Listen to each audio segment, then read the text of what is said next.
Hello friends, சின்ன மருமகள் உங்கள் ஃபேவரட் சீரியலா? அப்போ மறக்காமல் நம்ம சேனலை சப்ஸ்கிரைப் பண்ணுங்கள். ஈஸ்வரி மிரட்டினதுனால ரொம்பவே தமிழ் பயந்து போயிருக்காங்க. இவங்களுக்கு ஏதோ உண்மை தெரிஞ்சிருக்கு, அந்த உண்மையை அவர்கிட்ட நம்மளே சொல்லிடலாம் அப்படின்னு முடிவு எடுக்கிறாங்க. இவங்க ஏதோ யோசிச்சுட்டு திருன்னு முழிச்சிட்டு இருக்கையிலே நம்ம சேது வந்துடுறாரு. என்ன தமிழ் ஏதாவது சொல்லணுமா அப்படிங்க, நான் உங்கள்கிட்ட ஒரு உண்மையை சொல்லணும் அப்படின்னு சொல்லல சேது வம்பிழுத்துட்ருக்காரு. நான் சீரியஸாக சொல்கிறேங்க அப்படின்னு சொல்லிட்டு, இந்த மாதிரி கல்யாணத்தப்போ பிரச்சனை வந்துச்சுல, மாமா ஜெயிலுக்கு போனாங்கல்ல, அது யாரும் இல்லை, நான் தான் ஃபோன் பண்ணேன் அப்படிங்கிறாங்க. உடனே சேது வந்து கோவப்பட்டு தமிழோட கழுத்தை பிடிச்சி நெரிக்கிறாங்க. கடைசியில் இதெல்லாம் பார்த்தா தமிழ் காண்கின்ற கனவாக இருக்குது.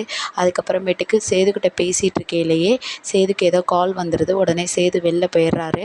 அந்த டைமில் நம்ம தமிழ் அவங்க அம்மாவுக்கும் அவங்க பாட்டிக்கும் கால் பண்ணி, இந்த மாதிரி நான் அவர்கிட்ட உண்மையை சொல்ல போகிறேன், இந்த ஈஸ்வரி என்னை மிரட்டிட்டு இருக்காங்க, அவங்களுக்கு ஏதோ உண்மை தெரிஞ்சு போச்சுன்னு. உடனே அவங்க சொல்கிறாங்க, அதெல்லாம் மாப்பிள்ளைக்கிட்ட எதுவும் சொல்லாத, மாப்பிள்ளை கோவக்காரரு, நியாயஸ்தர், தெரிஞ்சால் உன்னை அவ்வளோதான், இந்த வீட்டில் வாழவே விட மாட்டார் அப்படின்னு. இல்லை, என்னால் இப்படி நரக வேதனை அனுபவிக்க முடியாது, நான் அவர்கிட்ட சொல்ல தான் போகிறேன் அப்படின்னு சொல்லிட்டு தமிழ் ஃபோனை கட் பண்ணிட்டு கீழே போகிறாங்க. கீழே போயிட்டு அங்கே எல்லாம் உண்மையும் சொல்கிறாங்க. அங்கே கடைசியில் பார்த்தா அது நம்ம தமிழ் சேது இல்லை.